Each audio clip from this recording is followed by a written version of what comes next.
కృష్ణబాబు కాలనీలో మహిళని వివస్త్రను చేయడం పట్ల గుంటూరులో నిరసన కొనసాగుతూనే ఉన్నాయి. ఈ మేరకు అంబేద్కర్ సర్కిల్ వద్ద వైసీపీ మంగళవారం నిరసన చేపట్టింది. మాజీ మంత్రి అంబటి రాంబాబు, మాజీ ఎంపీ మోదుగుల వేణుగోపాల్ రెడ్డి, పార్టీ నేతలు పోతిన మహేష్ తదితరులు పాల్గొని మాట్లాడారు.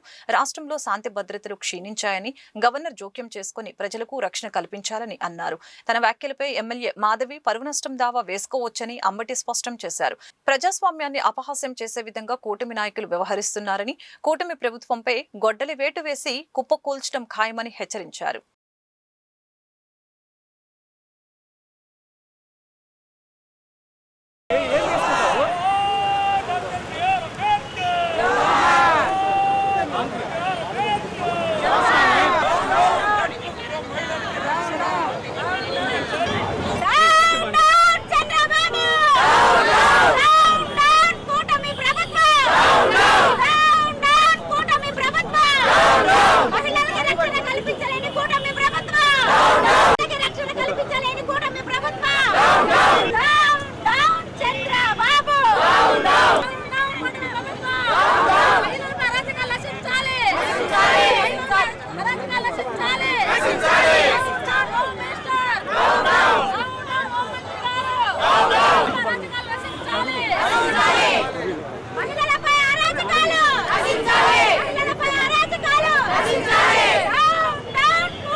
రక్షణ కల్పించలేని చంద్రబాబు ప్రభుత్వం, మహిళలకి రక్షణ కల్పించలేని పవన్ కళ్యాణ్ ప్రభుత్వం, మహిళలకి రక్షణ కల్పించలేని చంద్రబాబు ప్రభుత్వం, పవన్ కళ్యాణ్ రక్షణ కల్పించలేని కూటమి ప్రభుత్వం.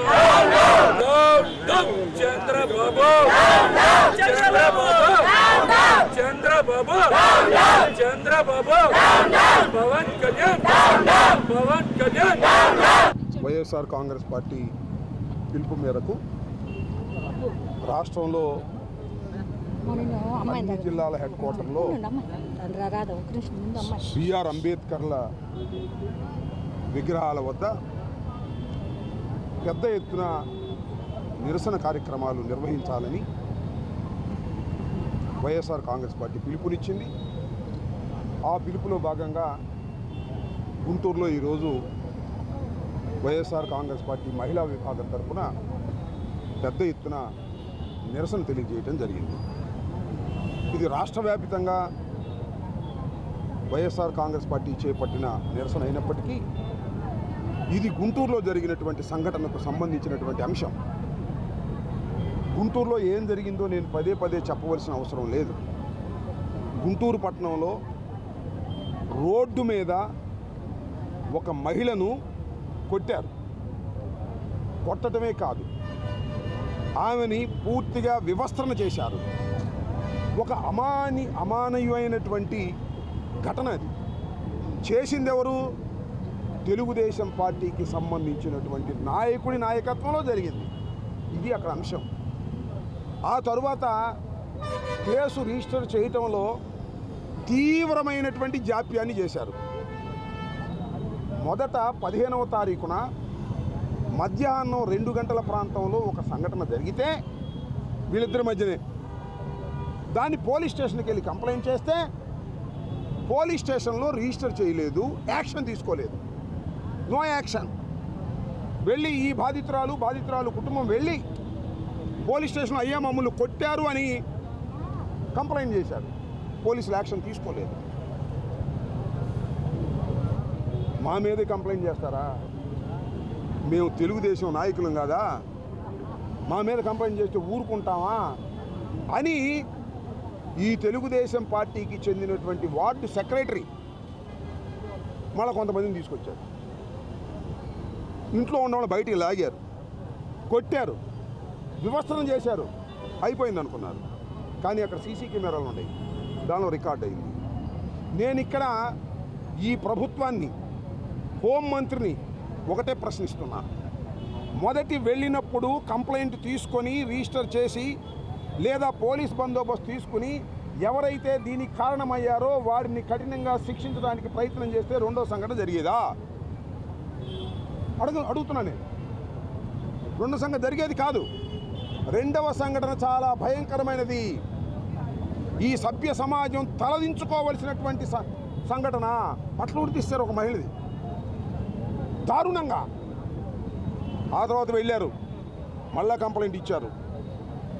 అయినా రిజిస్టర్ చేయలే. ఆ రోజు రిజిస్టర్ చేయలే, 1 గంట దాకా పెట్టారు. మరుసటి రోజు రిజిస్టర్ చేశారు. ఎందుకు రిజిస్టర్ చేయలేదు 2 కేసులు? ఇది నా ప్రశ్న. ఇక్కడ స్థానికంగా సోదరి గల్లా మాధవి గారు శాసనసభ్యురాలు. ఆమె మీద నేను స్పష్టమైన ఆరోపణ చేస్తున్నా.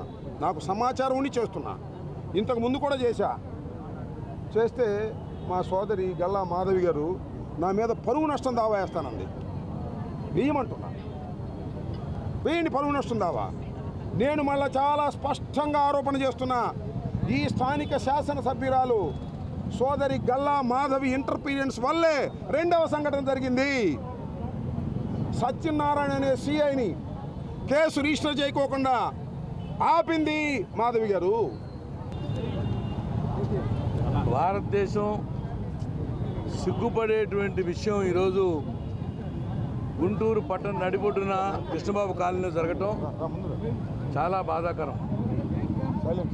ఎందుకంటే ధర్మరాజు జోదంలో ఓడిపోయిన ద్రౌపదిని వస్త్రాపహరణ చేయటం చూసాం. మరి అక్కడ జరిగినటువంటిది ఇక్కడ ఏం జరిగిందని ఓడిపోయింది అమ్మాయి. భర్త జోదంలో కోల్పోబట్టి అక్కడ వస్త్రాపహరణ చేశారు. ఇక్కడ ఈ అమ్మాయి ఏం కోల్పోయింది? ఆ అమ్మాయి అనాథన. తెలుగుదేశం పార్టీ అండదండలతోటి చీరలాగినటువంటి దుశ్శాసనుల వరకు జైలుకు పంపించారు. వేరే దుర్యోధన. దుర్యోధనులు ఎవరు? దీని వెనకమాలు నడిపించినటువంటి వాళ్ళు ఎవరు? ఒక 10,000 కుళాయిల కోసం బట్టలు పిలుస్తారా? అది కూడా ఈరోజు ఆంధ్రప్రదేశ్ పోలీస్ వ్యవస్థ సిగ్గుపడాలి, ప్రభుత్వం సిగ్గుపడాలి. ఇది వెలుగులోకి ఎట్టొచ్చిందండి? ఒక సోషల్ మీడియా ద్వారా వచ్చింది. అప్పుడు మేల్కొన్నారు పోలీసులు. అసలు దిశ యాప్ ఏమైంది? దిశ యాప్ పనిచేసిందా? మాజీ హోంమంత్రిని మేకతోటి సుచరిత గారు తీసుకొచ్చినటువంటి దిశ యాప్, జగన్మోహన్ గారి నేతృత్వం తీసుకొచ్చిన దిశ యాప్ పక్కన ఏ మహిళ కానీ ఆన్ చేసినా కూడా పోలీసులు 5 నిమిషాలు ఉండాలి. కానీ సోషల్ మీడియాలో వచ్చిన తర్వాత ఏదో తూతూ మంత్రంగా ఏదో చర్యలు తీసుకోవాలని తీసుకున్నారు తప్పితే తెలుగుదేశం పార్టీ రావణ కాస్ట్ ఇది. దీన్ని వైఎస్ఆర్సీపీ పార్టీ తీవ్రంగా ఖండిస్తుంది.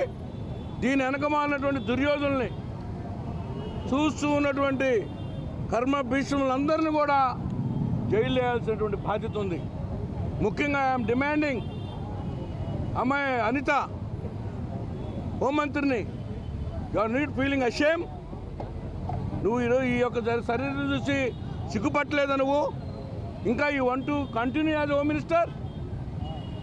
అందుకని వీఆర్ వైఎస్ఆర్సీపీ పార్టీ ఈ రోజున మహిళా విభాగం అంబటి రాంబాబు గారి నాయకత్వంలో చాలామంది వాలంటరీగా మహిళలు వచ్చారు ఈ రోజున. ఎందుకంటే సమాజం తల దించుకోవాల్సిన పరిస్థితి. రెడ్ బుక్ రాజ్యాంగాన్ని రాష్ట్రంలో అమలు చేసిన తర్వాత ఈ 2 ఏళ్ల కాలంలో రాష్ట్రంలో మహిళల మీద, యువతల మీద, చిన్నారుల మీద అఘాయిత్యాలు, రేప్లు, దాడులు, బాత్రూముల్లో సీసీ కెమెరాలు పెట్టడం మించి ఈ రోజున నడి రోడ్డు మీద అవినీతి కోసం మహిళా సమాజం, సభ్య సమాజం తలదించుకునేలాగా వివస్త్రం చేసినటువంటి తెలుగుదేశం పార్టీ నాయకుల అరాచకాన్ని రాష్ట్రంలో మహిళలందరూ కూడా చూసి నివ్వెరబోతూ ఉన్నారు. మహిళల ఆత్మ గౌరవానికి భంగం కలిగించినటువంటి చంద్రబాబు నాయుడు గారి కూటమి ప్రభుత్వం తక్షణమే రాష్ట్రంలో మహిళా లోకానికి క్షమాపణ చెప్పాలి. అదేవిధంగా తెలుగుదేశం పార్టీ నాయకుడు మూర్తి మీద కేసులు కట్టి తక్షణమే ఫాస్ట్ ట్రాక్ కోర్టులో విచారణ చేసి ఆయనకి చట్టపరంగా శిక్షించకపోతే రాష్ట్రంలో మహిళల దగ్గర నుంచి ప్రతిఘటన తప్పదని కూడా హెచ్చరిస్తూ ఉన్నాం. ఎప్పుడైనా కూడా చూడండి, ఈ రాష్ట్రంలో సామాన్య ప్రజలు గొంతెత్తకుండా, సోషల్ మీడియాలో కూడా ప్రశ్నించకుండా ఈ కూటమి ప్రభుత్వం నియంత్రణ చేయడంతో పాటు రెడ్ బుక్ అరాచకం రాష్ట్రంలో రోజు రోజుకి హెచ్చుమీరిపోతూ ఉంది. ఈ రోజున ప్రజలందరూ కూడా మేము ఆంధ్రప్రదేశ్లో ఉన్నామా, ఆఫ్ఘనిస్తాన్లో ఉన్నామా, చంద్రబాబు గారి పాలనలో ఉన్నామా, లేకపోతే తాలిబాన్ పాలనలో ఉన్నామనేటువంటి అనుమానం వ్యక్తం చేస్తూ ఉన్నారు. రోడ్డు మీదకి మహిళలు రావాలంటే భయభ్రాంతులకు గురయ్యేటువంటి పరిస్థితి వస్తూ ఉంది. ఈ రోజున రాష్ట్రంలో ఏ ఘటన జరిగినా సరే వైఎస్ జగన్మోహన్ రెడ్డి గారు వైఎస్ఆర్సీపీ పార్టీను బయటికి వస్తే తప్పించే ప్రశ్నించే పరిస్థితి లేదు.